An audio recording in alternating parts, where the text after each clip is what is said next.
हिमाचल प्रदेश के इस सुंदर शहर और पहाड़ियों के मध्य में इस सुंदर सभागार में आप सब बैठे हुए लोगों के लिए, जैसा मैंने कल कहा था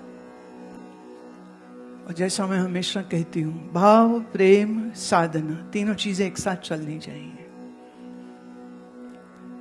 तो आज आप मेरे साथ इस मंगलाचरण को करने में आनंद लीजिएगा। तो रीढ़ की हड्डी सीधी करें। ओ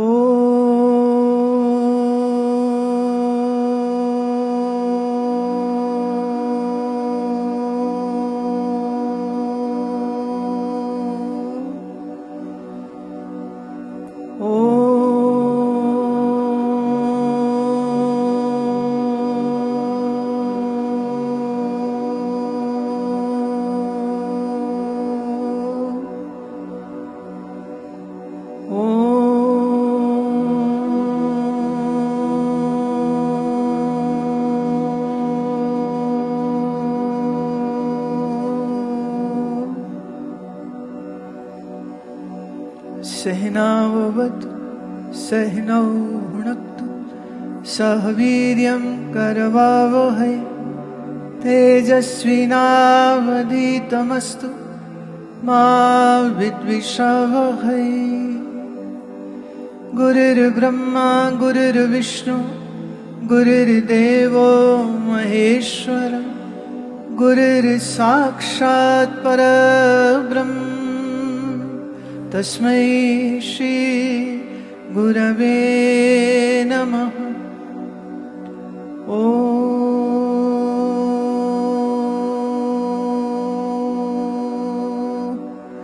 शांति शांति शांति।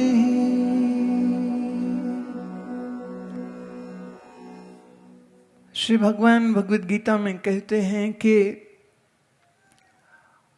बहुनाम जन्मनामन्ते ज्ञानवानं प्रपद्यते वासुदेवः सर्वम् इति स महात्मा सुदुर्लभः। कहते हैं बहुत जन्म बीत जाने के बाद, बहुत जन्म बीत जाने के बाद और बहुत धर्म पुण्य करते करते करते फिर एक अंतिम जन्म ऐसा आता है जब वो ज्ञान के लिए इच्छुक होगा। नहीं तो मन में ज्ञान की इच्छा नहीं आती है। पैसा, रुपया, ताकत, सौंदर्य, प्रसिद्धि, ये सब की इच्छा सबके अंदर होती है, लेकिन ज्ञान की इच्छा किसके अंदर है? तो कहते बहुत धर्म करते हुए, बहुत पुण्य कर्म करते हुए, बहुत दान करते करते कई जन्म जब निकल जाते हैं तो अंतःकरण की शुद्धि होती है। तो फिर इस शुद्धि के बाद उसके चित्त में विचार आता है कि कब तक जन्म चलेंगे और कब तक ऐसे ही अनेक अनेक जन्म में माँ पिता, अनेक अनेक जन्म में घर बनाओ, सब बनाओ, फिर मर जाओ, फिर आगे जन्म, फिर घर बनाओ, फिर सब कुछ करो और फिर मर जाओ। इधर हम बनाते हैं सब कुछ, इधर सब छोड़ने का वक्त आ जाता है। मनुष्य चाहे नहीं चाहे, लेकिन मृत्यु का सामना तो करना पड़ता है। इसमें आपकी कोई चॉइस नहीं है कि ना हम तो मरेंगे नहीं, ना हमारी मरने की इच्छा नहीं।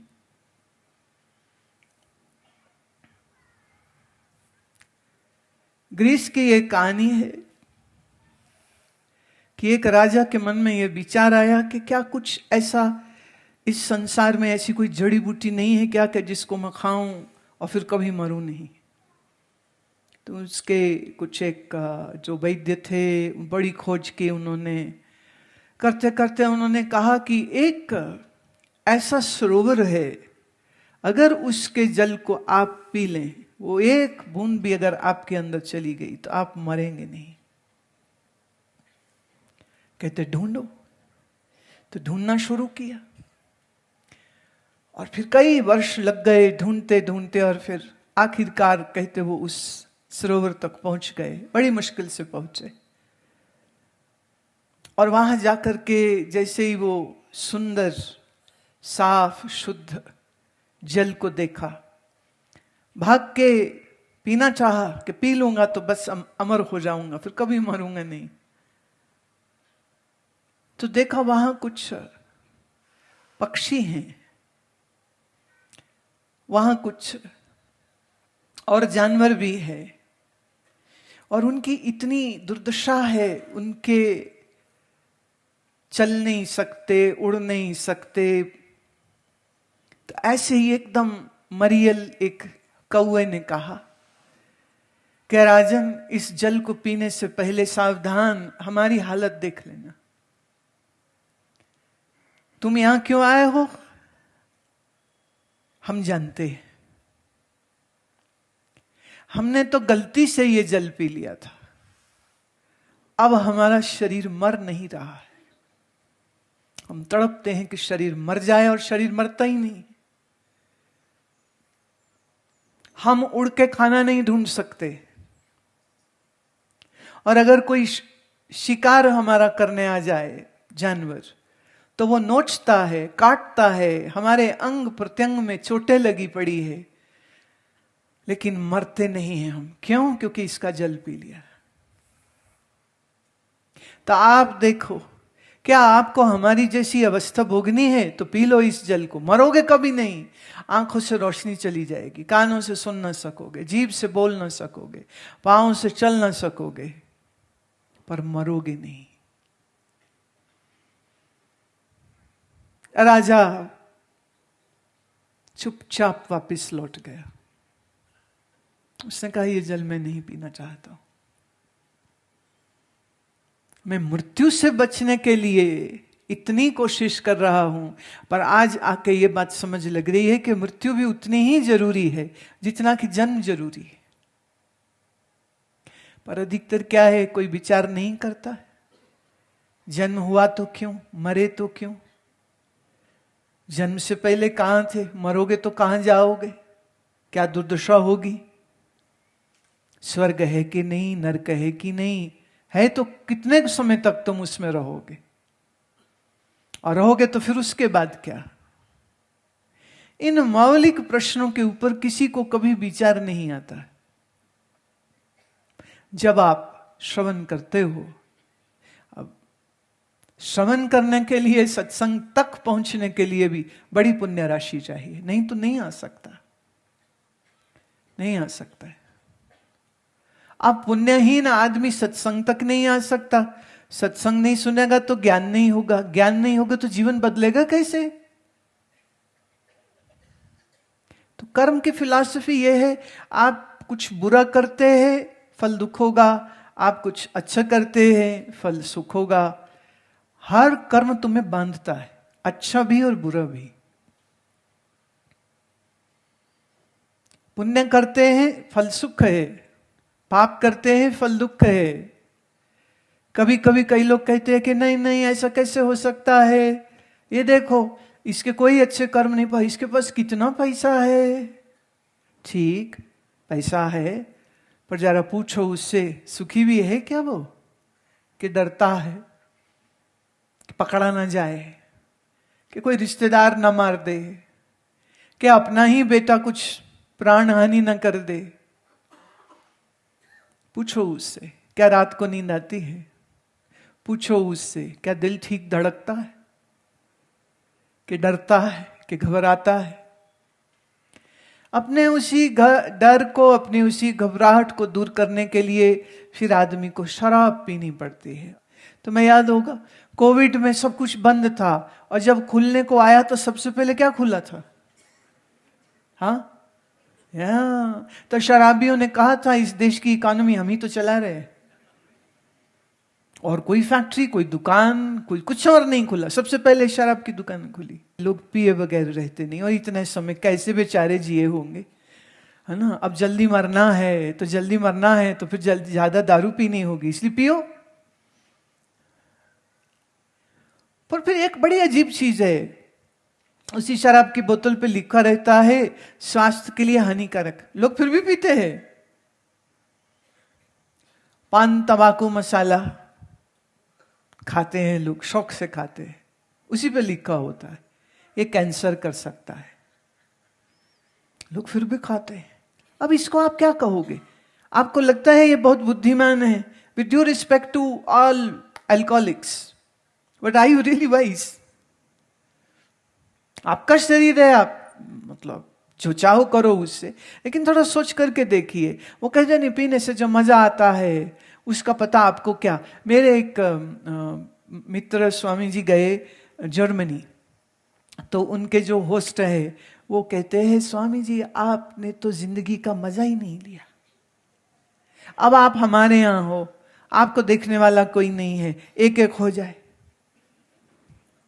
स्वामी जी आपने तो मजा ही नहीं लिया जिंदगी का, एक पीजिए, आपको देखो कितना आनंद आएगा। स्वामी जी कहते तुम्हारे लिए मजे का मतलब क्या है? कहते दिमाग ऐसे चुप हो जाता है, नींद ऐसे गहरी आती है। स्वामी जी कहते मेरा दिमाग वैसे ही चुप है, नींद मेरी वैसी बहुत अच्छी है, ध्यान करता हूं तो परम आनंद का अनुभव करता हूं। तेरी शराब नशा चढ़ाएगी और दिमाग सुन करेगी। यहां तक कि इंडियन पिनल कोड ये कहती है कि किसी ने कत्ल कर दिया पर शराब पिए में किया है, तो कहते सजा कम दीजिए, बेचारा होश में ही नहीं था, ये सोच समझ के नहीं मारा है इसने, नशे में कर गया। Is not responsible for his crime, so be lenient to him. इसकी गलती, इसने शराब पी। अजब बात, ये शराब तुम्हारे दिमाग को सुन करती है, पर जब नशा उतरता है तो दिमाग फिर वैसे ही परेशानियों में जाता है। स्वामी जी कहते हैं मेरा दिमाग न परेशान कभी मुझे करता है, न मुझे इससे परेशानी होती है, और मेरा अकल मार के मजा नहीं लेता हूं मैं अकल को जगा के मजा लेता हूं। तुम्हारी तो अकल मारी जाती है शराब से, इसलिए मुझे आवश्यकता नहीं है। उन्होंने कहा चलो तुम एक काम करो, आज तुम मेरे साथ ध्यान करो। तो उन्होंने उसको ध्यान का तरीका सिखाया, अपने साथ बैठाया, प्राणायाम कराया, और फिर जब अभ्यास पूरा हुआ तो 1 घंटे बाद उन्होंने पूछा, कहते अब बताओ कैसा लग रहा है? आज तुमने हमारी वाली पी है, ये जो है ये हमारी वाली है, ये तेरे वाली नहीं है। कहते हैं ये तो बड़ी अजब है, यूं भी लग रहा है कि जैसे हवा में उड़ रहा हूं, और यूं होश भी पूरी है। ये तो बड़ी अद्भुत चीज है। लेकिन सबसे ज्यादा आकर्षण शराब का। क्यों? क्योंकि मन इतना बेचैन है कि चैन तभी आता है जब शराब से सोचने की शक्ति कम हो जाती। इसलिए वो सोचने की शक्ति को कम करने के लिए शराब पीता है। तो जिस देश में जितनी ज्यादा शराब बिकने लग जाए तो जानना उस देश के लोग एक्चुअली उतने ही ज्यादा परेशान हैं। जैसे कोविड के टाइम पर याद है ना, एक गोली सब ले रहे थे, सब ढूंढ रहे थे, एक ही गोली थी जो बिक रही थी और बाजार में खत्म हो गई थी, मिल ही नहीं रही थी, ब्लैक हो रही थी। एक गोली सबको चाहिए। बीमार है तो दवाई चाहिए। तो ऐसे ही जब मन से बीमार होता है ना कोई, तो उसको शराब चाहिए। फिर कह दो with due respect to all drunkards, मुझे पर्सनली कोई लेना देना नहीं है, आप जो चाहो सो करो, लेकिन सोचने की बात है जिसका मन शांत है, जिसका मन सुकून में है, जिसे रात नींद अच्छी आती है, उसे शराब की जरूरत क्यों होगी? पर सच्चा है ये, और ये बड़ा कड़वा सच है कि इस समय सबसे ज्यादा शराब ही बिकती है। कुछ एक प्रदेशों में तो कहते एक खरीदो दूसरी फ्री है। देखिए, तो बुद्धि में विचार सत्संग कहां से आएगा? जो भी शराबें ढूंढ रहा है और मीट कबाब ढूंढ रहा है, जुए में जो मस्त है, आपको लगता है उसको सत्संग की कोई रुचि भी हो सकती ना? इसलिए भगवान कहते बहु नाम जन्म नाम, बहुत बहुत जन्म गुजर जाते हैं, लेकिन ज्ञान की इच्छा मन में नहीं आती, नहीं आती। अनेक जन्म निकल गए यही पाप पुण्य करते करते करते करते, फल भोगते भोगते भोगते भोगते, फिर कहीं ईश्वर कृपा से कोई संत जीवन में मिल जाए। कैसा संत? कहते वासुदेवा सर्वम इति, जो सर्व में वासुदेव को देखता है। महात्मा कौन? ये उसकी परिभाषा है। श्री कृष्ण भगवान कह रहे हैं जो सर्व में उसी ब्रह्म को देखता है उसी को हम महात्मा कहते हैं। पर उसके साथ ही उन्होंने एक शब्द दिया है सुदुर्लभ। ऐसा महात्मा बहुत दुर्लभ है, बहुत मुश्किल से मिलेगा। मंदिर में भगवान है ये कहने बोलने वाले बहुत मिल जाएंगे। इस तीर्थ में श्रेष्ठ है, यहां आप आओ, ये कहने वाले बहुत मिल जाएंगे। लेकिन सर्व में एक ही ब्रह्म सत्ता है, सर्व में एक ही परमात्मा है, ऐसा जानने वाला, ऐसा समझने वाला स महात्मा सुदुर्लभ, वो बहुत दुर्लभ होता। दो चीजें इसमें आती हैं। एक, भगवान कह रहे हैं कि ज्ञान की इच्छा जल्दी नहीं आती। दूसरा, वो कह रहे हैं कि श्रोत्रिय ब्रह्मनिष्ठ महात्मा का मिलना बड़ा मुश्किल है। दो तरफ की मुश्किल, एक इच्छा नहीं हो रही और दूसरा ज्ञान देने वाला कोई नहीं मिल रहा। तो बात कैसे बने? बात कैसे बने? दोनों चाहिए। आपके अंदर भूख भी हो और सामने कोई भोजन भी दे तो मजा आ जाए।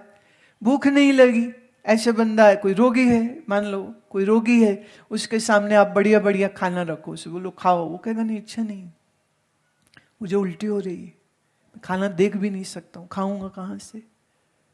भूख भी चाहिए। अच्छा भूख तो हो पर खाना ही ना हो तो बड़ी तकलीफ। कभी आपने अनुभव किया इस चीज को? बड़ी भूख लगी, खाना ही नहीं मिल रहा, ट्रैवलिंग में है या कुछ और सिचुएशन ऐसी हो गई।